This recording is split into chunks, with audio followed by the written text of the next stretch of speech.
So you're interested in Livingston, Montana. Well, today I'm going to talk about some of the pros and cons of living in Livingston, Montana. It's my hometown. I've lived here for about 4 years, but I've grown up in the area, so hopefully this will be helpful to you.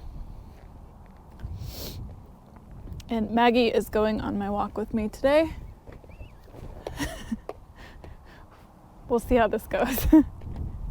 Welcome to Montana Life. My goal with this channel is just to give you an accurate picture of everyday life here in Montana and keep you up to date on the real estate market and hopefully help you blend in flawlessly with the locals. Okay, so we'll tackle the cons first. What I don't like about Livingston. Okay, so probably the first thing that has come to mind as you're Googling Livingston, trying to find out more about our little town, is the wind. How bad is it? Well, we do get some crazy wind here. We are the windiest city in Montana, but not the windiest city in the United States. We do occasionally get hurricane force gusts here, but it's not always windy.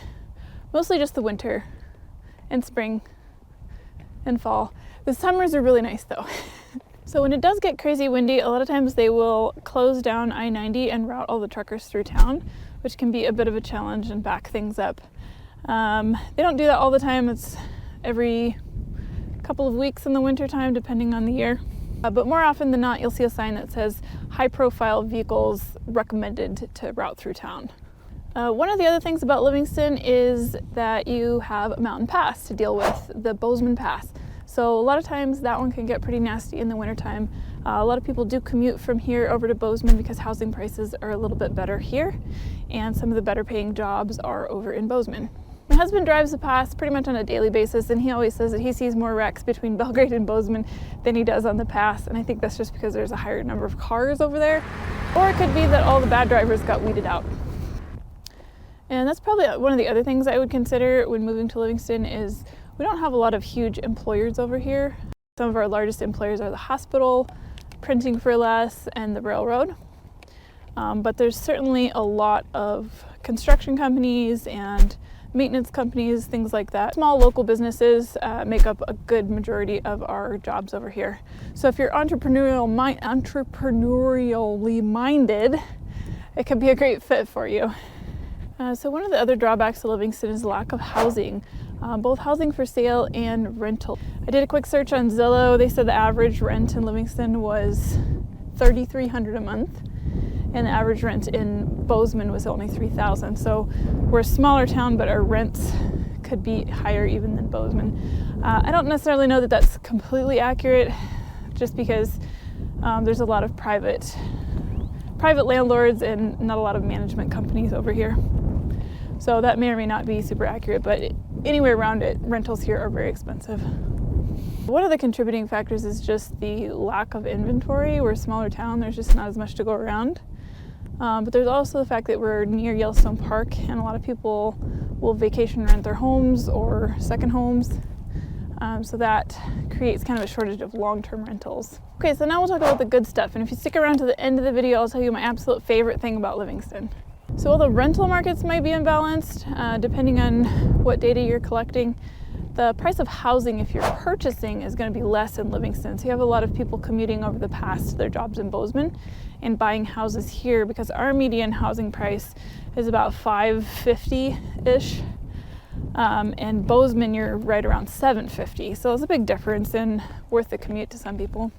That's not to say you can't find a house for less than that, but your typical 3-bed, 2-bath kind of starter home is going to start right around $500,000. We have a few condo complexes, but not a lot.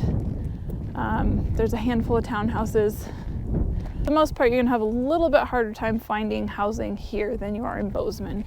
It's just going to be more expensive, but more plentiful in Bozeman.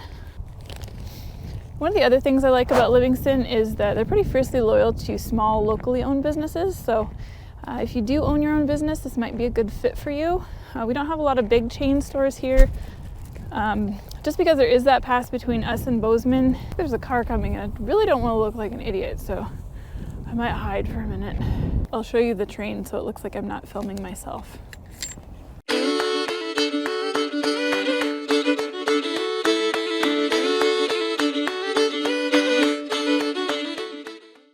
Another thing I love about Livingston is that it has a little bit more of a small town feel. I think the wind and the pass kind of keep the town from building up too quickly. So it still feels like a small Montana town, which I kind of like. And there's certainly a sense of community here as well. Not last Thanksgiving, but the Thanksgiving before, the local food pantry puts on a community Thanksgiving dinner. And it turns out that the turkey supplier was not able to provide the turkeys.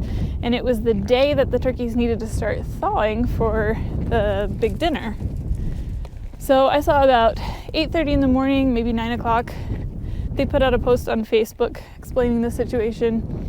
And there was probably already 100 comments when I saw it. So I actually ended up calling them later in the day to see if they needed a turkey because I had an extra in my freezer. And the lady was really sweet. She's like, well, we would never turn down a donation, but if you have room in your freezer, it's probably okay for you to keep it. So I think they got flooded with turkeys. So I don't know, it just kind of shows the community spirit. Okay, and now as promised, my favorite thing about Livingston. And I realize that it's kind of cloudy and overcast today, but I've made up my mind I'm going to film in all kinds of weather so you guys can actually see what it's like to live here. But my favorite thing is just how beautiful it is. So check out the mountains in the background and the dog. If you're curious about moving to the Livingston area or you have questions about moving to Montana, I'm happy to answer those for you. My contact information is in the description below. And I've also included some links to the websites I use for some of my statistics and things that I've gathered like that. So anyway, enjoy.